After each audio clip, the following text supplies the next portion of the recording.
today's modern parenting, spring is in full swing. And for students, that means summer break is right around the corner. With just a few weeks of class left, finishing up the school year might actually be hard, though, for some kids. Our next guest has some tips to help close out the academic year on a high note.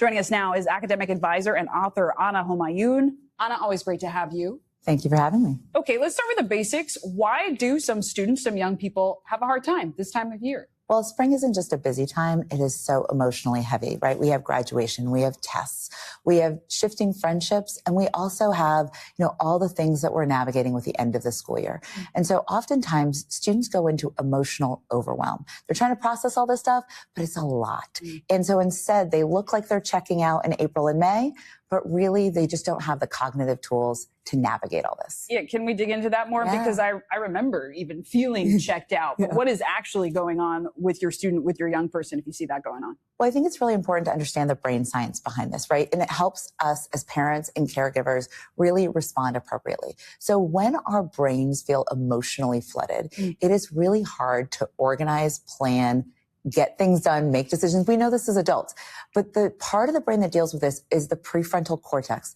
which for adolescents is still developing. It's under construction. Exactly. So then you find out I'm emotionally overwhelmed. I don't have the tools. And so it looks like, I'm just shutting down. I don't care about things. I'm procrastinating. I'm just, checking out. But really what's happening is I'm emotionally overwhelmed and I don't have the tools to deal with it. And here's where adults can come in. Okay. Yeah. To that end, what can a parent do? Because I imagine kids get a little snappy at this time too. And you might think, what is going on? Right. Their emotional tolerance has narrowed. So the first thing you can do is name it to tame it. UCLA research says when we name our feelings, it allows us to step back and say, take our brains out of panic mode. So for example, you can say, it seems like you're feeling a little overwhelmed right now instead of what's wrong with you. And what that does is it helps shift ourselves to a place where we're feeling calmer and we can start to problem solve.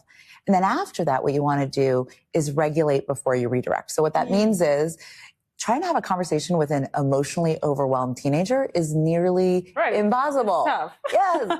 So having them move is really helpful for adults and kids, but movement helps our nervous systems re-regulate. So we want to go for a walk outside, spend 20 to 30 minutes, do something where we're getting our bodies moving, and then we can start the conversation. And with parents, it's really important to co-regulate instead of escalate. So don't make it harder than it has. Yeah. Don't match their panic. Really be calm. The research shows that calming adults can actually help a dysregulated teen regulate. I'm mindful that parents are also overwhelmed, though, during this 100%. time. So how do we keep the young ones engaged while also keeping ourselves steady?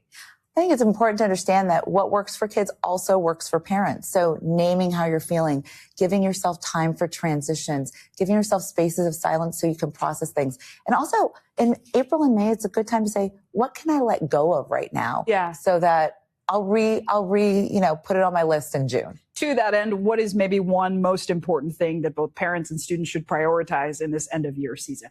Sleep and rest. Because when we don't sleep, we're cranky, we can get hangry, we can get all of the things. So if we can focus on at least having time carved out for sleep and rest, it can make all the difference. I love that so much. Ana Homayoun, so good to have you. Thank you so much. And stay with us. Don't sleep on us, as we just talked about. We got a lot more news ahead. You're watching NBC News Daily.